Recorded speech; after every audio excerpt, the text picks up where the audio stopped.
Nah, bagaimana supaya basiroh ini aktif? Petunjuk Tuhan Syekh Abdul Qadir dengan cara bergaul dengan ahlul basoir di akhir talqin min waliyin mursidin yuhbaru anillahu. Caranya mengambil talqin zikir dari seorang wali mursyid. Lalu kemudian mengamalkan petunjuk-petunjuknya supaya mata batin atau basiroh ini aktif. Allahumma sholli ala nabil hasimi Muhammadin wa ala ali wasallim taslima. Ingin diperdalam di dalam pertemuan awal ini adalah pembahasan tentang nama kitab itu sendiri. Miftahus Sudur. Miftah itu adalah alat pembuka, isim alat, suasim mujarod, bab ketiga menurut santri. Artinya alat untuk membuka. Sudur, kata majemuk dari dada. Alat untuk membuka berbagai dada. Kunci dimasukkan ke dada, korek-korek. Apakah begitu? Tentu saja bukan, kan? Bukan nyolokkan kunci karena dada. Di sini posisi kalimatnya disebut majaz akli. Disebutkan tempatnya yang dimaksud adalah isinya. Seperti orang nyuruh muka kocorkan keran. Padahal yang dimaksud adalah ngocorkan cai. Nah, yang dimaksud Miftahus Sudur, kunci pembuka dada adalah untuk membuka segala yang menjadi isi dada. Maka pertanyaannya, isi dada yang mana yang dimaksud oleh pengersa sahabat? Miftah, kunci sudur dada, kunci pembuka dada. Apa yang dibukanya? Jantung atau apa? Ini yang menjadi makna Miftahus Sudur yang harus diketahui lebih dulu. Karena ini akan menjadi nilai rangsangan tersendiri bagi kita untuk kajian lebih mendalam dan lebih lanjut terhadap kitab Miftahus Sudur. Maka untuk itu mari kita lihat dulu hadis kursi yang berbicara tentang ini. Menurut hadis kursi tersebut, bahwa di dalam rongga dada anak Adam, di dalam rongga dada manusia, pertama ada istana. Ada istana.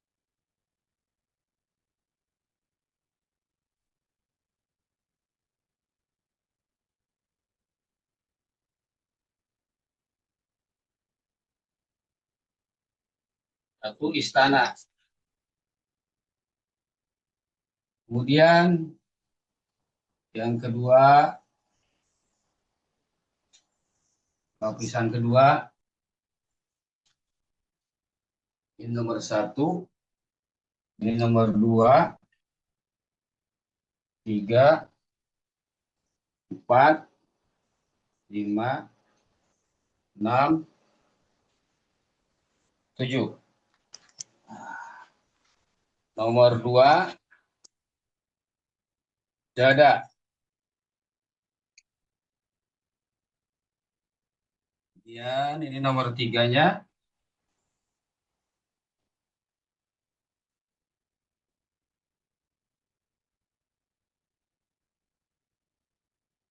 kalbu.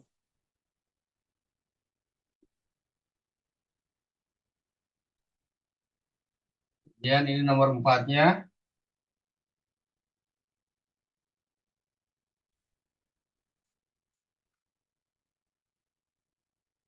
fuad.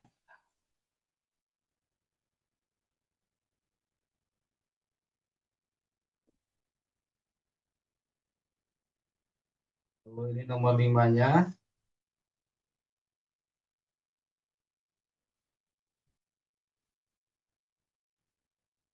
Dagok.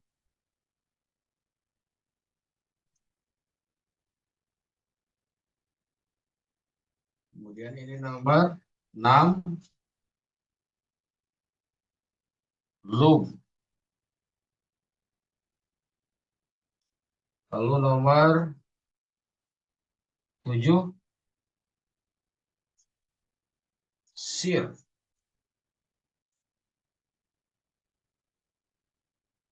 Nah, terakhir di dalam sir, anak. Jadi dalam rongga dada manusia itu yang pertama koser, gitu ya. Istana, di dalam istana ada dada, di dalam dada ada kalbu. Kalbu adalah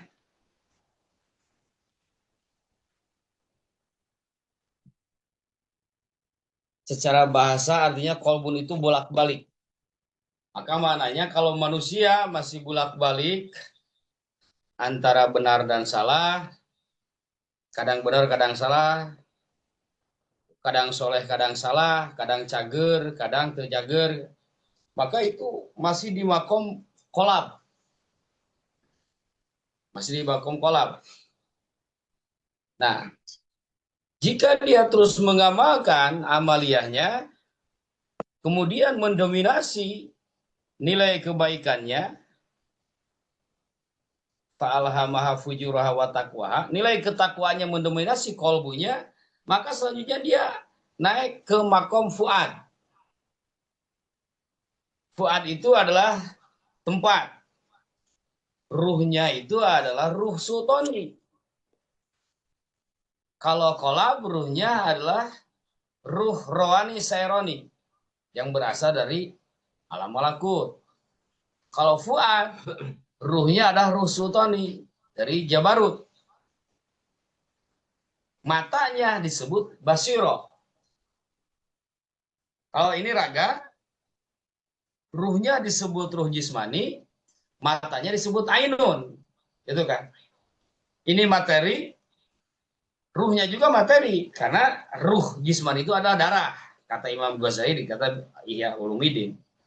Inilah yang menjadi objek kajian para medis, kata Al-Ghazali. Ukurannya di darah kan. Sehingga para medis bisa mengukur, oh usianya tinggal 40 hari lagi. Nah itu yang diukurnya adalah hemoglobinnya, darahnya. Ini fisik. Fisik, mata juga fisik. Oleh karena matanya fisik, maka yang dilihatnya juga fisik. Kemampuan melihatnya terhadap segala hal yang disebut physically. Nggak akan bisa mata ini melihat setan. Nggak akan bisa. Karena fungsi mata ini hanya untuk melihat sesuatu yang materi. Kalaupun ada yang mengaku bisa melihat setan dan lain sebagainya, itu bukan mata ini sebetulnya. Mata kesetanan namanya. Karena nggak akan ada yang bisa melihat hantu kecuali hantu. Nah, sementara di dalam tadi ya lapis ketiga kolbu ya, lapis ketiga kolbu ini ruh rohani saironi yang dia berasal dari alam malakut. Kalau kita tidur mimpi itu yang berinteraksi itu adalah ruh rohani saironi. Kata Imam Ali bin Abi Thalib dalam kitab Ar-Ruh karya Ibnu Qayyim Al-Jauziyah, setelah beliau ditanya oleh Sayyidina Umar bin Khattab tentang penafsiran ayat yang mengatakan, yang menyebutkan bahwa Allahu yatafal anfus, Allah menggenggam ruh, menggenggam jiwa ketika matinya dan ketika tidurnya. Nah, Sayyidina Umar bin Khattab kebingungan.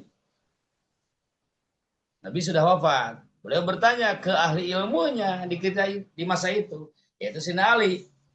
Abul Hasan, apa yang dimaksud dengan ruh digenggam ketika tidurnya?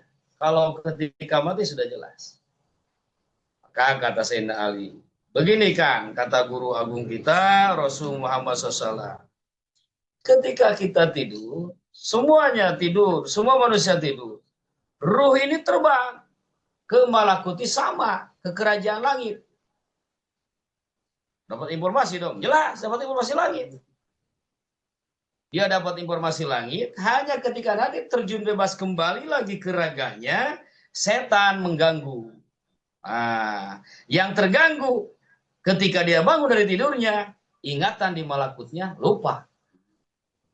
Atau semi lupa. Mana yang semi lupa? Malam tuh ketemu sama Abah, bisa gitu. Terus dikasih doa wirid. Apa wirid? Oh, poho aing teh, itu tak lupa. Nah, itu kena noise kalau di teknologi. Noise, sinyal pengganggu, angin pengganggu. Sinyal, noise, itu substansinya adalah angin. Angin itu bahasa Arabnya rih. Kalau roh bahasa Arabnya ruh. Akar hurufnya sama. Nah, menurut ilmu istiqoq, di dalam bahasa Arab kalau memiliki akar huruf sama, maka memiliki sifat yang sama. Apa sifat yang sama antara ruh dengan angin? Apa? Terasa tapi tidak kelihatan.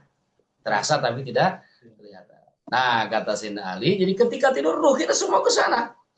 Maka hati-hati nih, para ahli tidur. Nah, jangan sampai ini kesempatan dari Allah Subhanahu wa taala disia-siakan. Sekali lagi bahwa ketika kita tidur, ruh kita terbang ke malakutis sama. Petunjuknya supaya informasi langit tetap jelas, bisa di-save di dalam pikiran kita, maka sebelum tidur harus diisi dengan zikir. Wudu dulu. Apa zikirnya? Amanat Rasul ke Siti Fatimah. Pertama, kamu sebelum tidur baca Quran satu tamatan. Wah, Pak Erik tidur nah tuh. Kapan mau tidurnya kalau satu tamatan? Kata Nabi, oh, bukannya kulhu satu kali sama dengan sepertiga Quran. Pahamlah Siti Fatimah, berarti baca kulhu 3 kali. Baca Falak Binas, kemudian ayat kursi, sholawat. Terakhir di pengersabah, ya Latif, ya Latif, ya Latif. Itu sampai tidur, Pak, Bu. Sampai tidur. Nah, di antara fungsinya itu supaya ruh kita yang terbang menuju langit tetap dikawal oleh malaikat-malaikatnya Allah yang menjadi khodam dari doa dan zikir itu. Sehingga ketika nanti mau bangun, ruh terjun bebas lagi, masuk kepada raga kita, ada setan yang mau mengganggu, dibentengi oleh para malaikatnya Allah. Akhirnya kita bisa dapat informasi mulus dari langit. Itulah kenapa para aulia Allah dalam sehari semalam bolak-balik ke langitnya beberapa kali. Paling tidak pemahaman kita dari sana. Gitu. Nah, ini ruh rohani ya, di dalam kolbu. Dalam kolbu. Paling target kita seperti itulah, Pak. Target kita di situ dulu. Artinya perhatikan amalat pengersabah. Ya Latif sampai tidur. Tidurnya pakai niat dong, Cid. Ini makan tidurnya gak pakai niat. Benar tuh. Ciri tidur gak pakai niat, ketiban HP palanya. Ketiban HP palanya. Nah, ini gak pakai niat tidurnya. Nih. Nah, kolbu. Kemudian di dalam kolbu ada nafuhat, seakan-akan raganya, ruhnya ada ruh sultani. Dari mana asalnya? Dari alam Jabarut. Matanya basiro. Basiro. Basiro tidak bisa melihat spidol yang ini. Bukan ke sini fungsi basiro. Ini melihat sesuatu yang imateri, yang gaib. Inilah fungsinya basiro ini. Nah, bagaimana supaya basiro ini aktif? Petunjuk Tuhan Syekh Abdul Qadir dengan cara bergaul dengan ahlul basoir di akhir talqin min walin mursidin yuhbaru anillahu. Caranya mengambil talqin zikir dari seorang wali mursyid. Lalu kemudian mengamalkan petunjuk-petunjuknya supaya mata batin atau basiro ini aktif. Jadi ini harus, apalagi para mubalik. Karena tuntutan dari Rasul, dakwah itu harus berdasarkan basiro. Ad'u ilallahi ala basiratin. Suratnya 108. Dibahas oleh Abah di Rasul. Kata Nabi, aku menyeru kepada Allah berdasarkan basiro. Keyakinan yang kuat, akidah yang mantap. Artinya jangan pernah mau berdakwah, jangan menjadi mubalik kalau tidak mengetahui basyirah.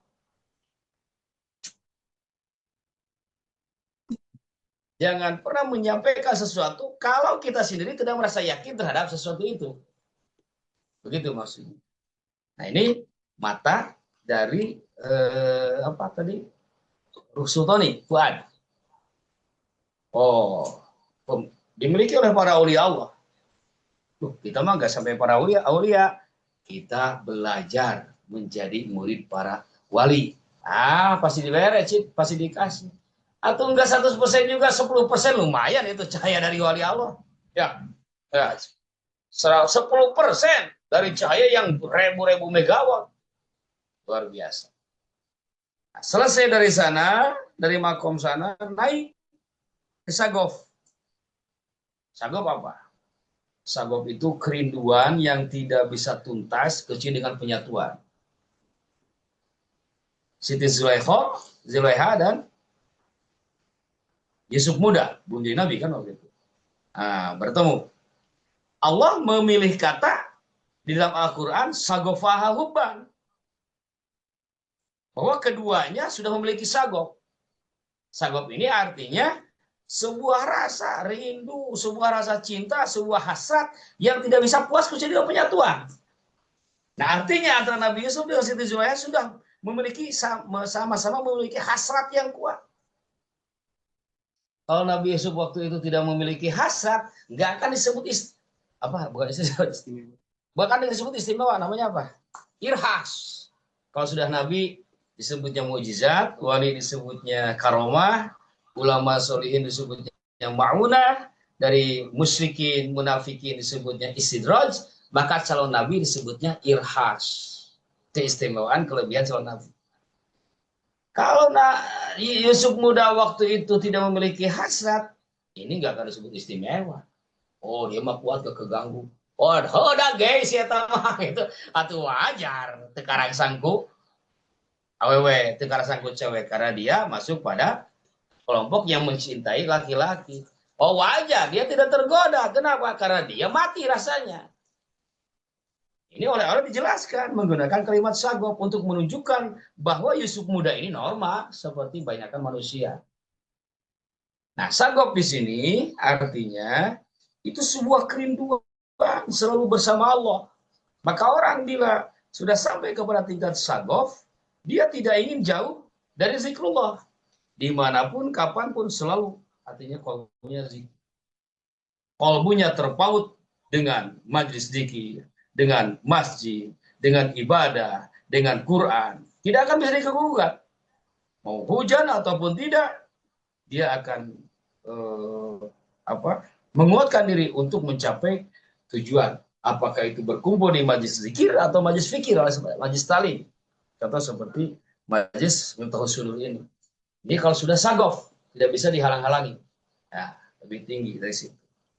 Nah, dari situ naik ke makom lub, inti hati. Makom inti hati, lalu setelah itu masuk kepada sir. Inti hati, sir. Wa fi sirri ana. Di balik sir itu ada aku, kata Allah. Nah, di dalam sir-sir ini ada tempat, ruhnya adalah ruh kursi. Alias tiflul ma'ani bayi ma'nawi. Dan kata Tuhan saya di Sirul Asrar, tiflul ma'ani inilah yang akan terbang langsung bertemu dengan Allah. Inilah yang disebut wasilun bainana wa bainallah. Perantara atau media antara kita dengan Allah. Jadi sir itulah yang akan menuju ke sana. Akan menuju ke Allah. Nah, saya ulangi. Yang dimaksud Miftahus Sudur, kunci pembuka dada, adalah membuka isi dada secara manawi. Mana isinya? Itu yang pertama, Pasar Isana Swadran, saya bikin simbol jantung atau hati. Ini tabaruk dari kitab Pamijahan. Nah, itu di dalam dada ada kolbu. Dari kolbu ke fuad, sagof, lub, sir. Dengan gambaran ini, kita akan bisa memahami satu tahap ke depan. tentang man arafa nafsah arafa rabbah. Siapa yang mengenal dirinya bakal pasti mengenal Tuhannya. Nah, kalau menurut konsep ini mengenal dirinya itu adalah dia mengenal dadanya, dia mengenal kolbunya, dia mengenal fuadnya, dia mengenal lubnya, dia mengenal sirnya. Setelah itu dia bertemu dengan Allahnya. Wa man arafa rabbah faqad halaka nafsah. Dan siapapun yang sudah ma'rifat dengan Tuhannya, dirinya akan hancur, merasa diri tidak ada. Inilah Pak yang akan dikaji di dalam kitab Miftahus Syudur. Abah akan memperkenalkan kepada kita bagaimana cara atau menapaki thoriqoh ini, jalan ini, supaya kita menuju kepada Allahnya. Maka ketika kita di sini membahas tentang malakut, jabarut, taut, jangan berpikir yang di sana, di langit, jangan. Yang disebut malakut adalah malakut hati, jabarut adalah jabarut hati. Ini malakut kita. Ya, ini jabarut kita, ini lahut kita. Jangan berpikir ke sana. Menjadi jelaslah, siapapun yang mengenal Tuhan, dirinya akan mengenal Tuhannya.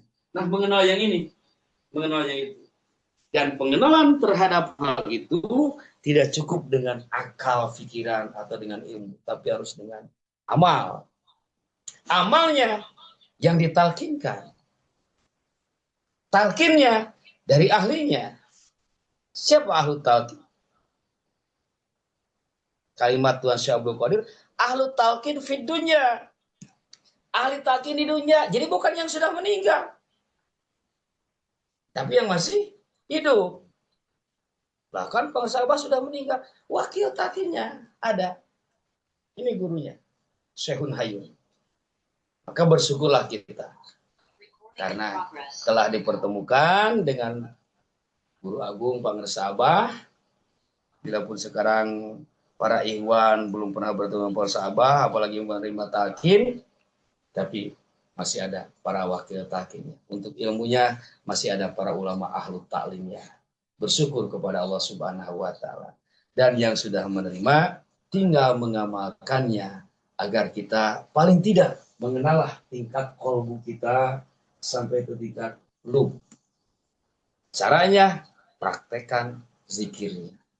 Zikirnya menggunakan dasi.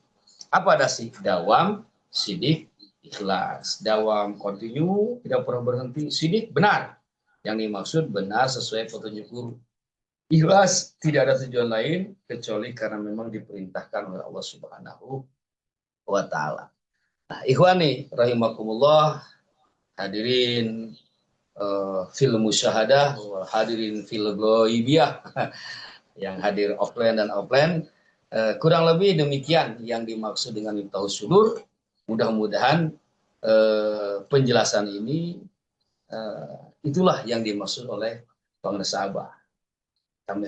Allahumma sholli ala nabil hasimi Muhammadin wa ala ali wa sallim taslima.